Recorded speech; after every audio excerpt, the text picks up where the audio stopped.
हम लोग देखते हैं भगवान के चरण और मन लगा रहता है अपने चरणों में।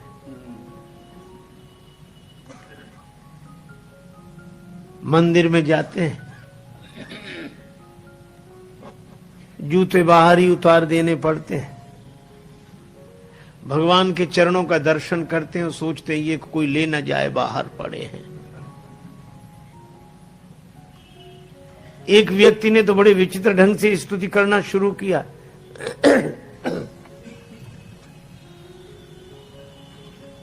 वह स्तुति कर रहा था, त्वमेव माता। इतने में जूतों की याद आ गई। श्लोक चलता रहा, हाथ जुड़े रहे। अब भगवान की ओर देखकर कहता त्वमेव माता, फिर बाहर दृष्टि डालता, च पिता त्वमेव, त्वमेव बंधु च सखा त्वमेव, त्वमेव विद्या च द्रविणम त्वमेव। और फिर हाथ जोड़, त्वमेव सर्वम मम देव देवा। भगवान के चरणों को देखते हैं और याद अपनी चरण पादुका की। चरित्र में एक बात हम सबको सीखने जैसी है, वो ये है कि भगवान की लीला कथा जो है वो इतनी पवित्र चर्चा है। देखो, हम निर्विकार सुखदेव जी नहीं हो सकते, ये तो बिल्कुल पक्की बात है, क्योंकि हम कलिमल ग्रसित मलिन हृदय के कलयुगी प्राणी हैं। हम सुखदेव जी तो नहीं हो सकते। पर क्या यह विचार भी नहीं कर सकते कि जिस आसन पर आप लोगों ने हमको बिठाया है, यह आसन मनुष्य का नहीं है, यह आसन परमहंस चक्र चूड़ामणि आचार्य महामुनिंद्र भगवान श्री सुखदेव जी का आसन है। इतना भी हम विचार रखें तो इस आसन की पवित्रता बनी रहेगी। आप लीला कथा गाओ और आपकी दृष्टि धन पर रहे, आपकी दृष्टि कामनियों पर रहे, तो आप फिर ऊंचे पद पर बैठे रहने लायक नहीं हैं। आपको नीचा देखना पड़ेगा, आपको नीचे गिरना पड़ेगा। स्वामी जी के यहां सत्संग का एक नियम हमको बहुत अच्छा लगता है। आगे आगे साधक वर्ग बैठेगा।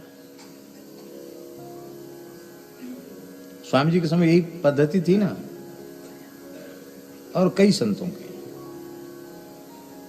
ये बहुत उत्तम पक्ष है।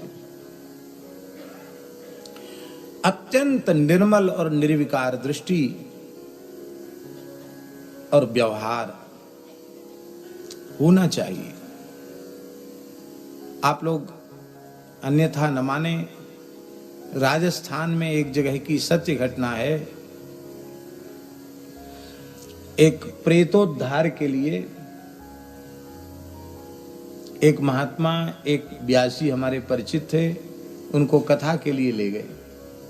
जगह का नाम हम जानते लेकिन बताएंगे नहीं जगह का नाम। जयपुर के आसपास की बात है, इतना समझ लो।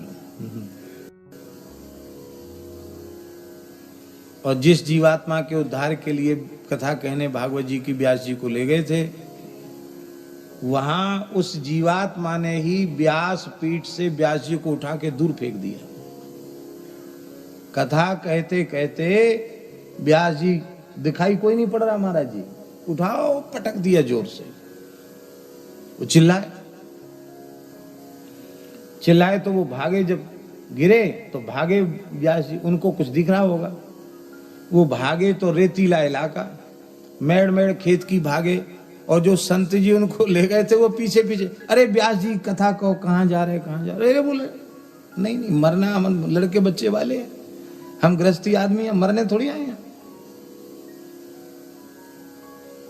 फिर उन्होंने उस देवता को मनाया, महाराज तुम्हारे लिए कथा हो रही, कथा हो जान दो, संकल्प हो गया। तो किसी के सिर पे चढ़ के आते हैं ना, तो सिर पे चढ़ के उस देवता ने कहा भागवत से उद्धार होता है, लेकिन अमुक व्यक्ति वो व्यास पीठ पर बैठने के लायक नहीं है, आचरण पवित्र नहीं है, मैं सहन नहीं करता। महाराज ये हो जान दो, हमारा सब कार्यक्रम फेल हो जाएगा। बोले तो उसको कहो कथा कहे, स्त्रियों की तरफ नहीं देखे। उस आवेश उस जीवात्मा ने कहा उसको कहो कथा कहे, स्त्रियों की तरफ नहीं देखे। अब की बात मार डालूंगा ज्यादा करेगा तो। उपजा महात्मा पकड़ के लाए उनको, बोले अब कुछ नहीं बिगड़े, अब कथा कहो, बस उधर मत देखना। अरे बोले महाराज हम तो पोथी की तरफ ही देखेंगे, किसी की तरफ नहीं देखेंगे, रोग आके 7 दिन पूरे कर देंगे।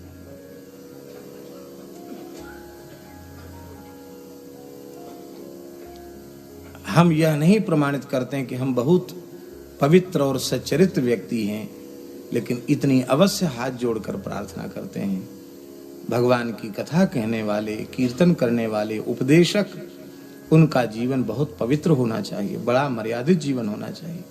मेरी बहुत विनम्र हाथ जोड़कर प्रार्थना है, आपको तत्व साक्षात्कार, भगवत साक्षात्कार हो चुका है कथनचित, आप कहते हैं हम मान लेते हैं आपकी बात, तो भी आप प्राचीन मर्यादा का अतिक्रमण न करें, स्त्रियों से प्रत्यक्ष अपने शरीर की सेवा न करावें, एकांत में सत्संग की भी बात स्त्रियों से न करें।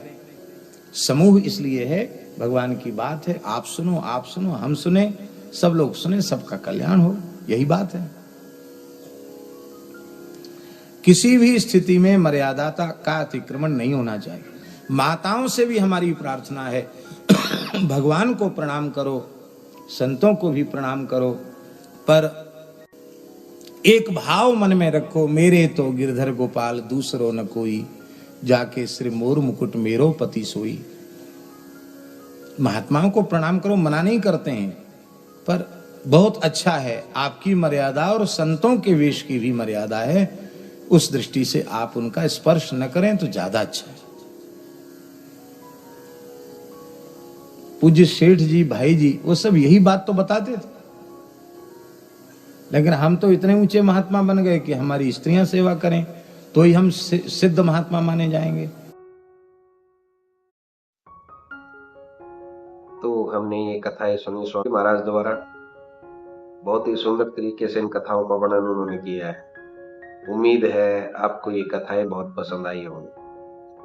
अगर आपको ये कथाएं पसंद आई हैं तो चैनल को सब्सक्राइब कीजिए, वीडियो को लाइक और शेयर कीजिए, ताकि इस तरह की प्रेरक और हास्य कथाएं हम आपके लिए लेकर आते रहें। आपका बहुत बहुत धन्यवाद।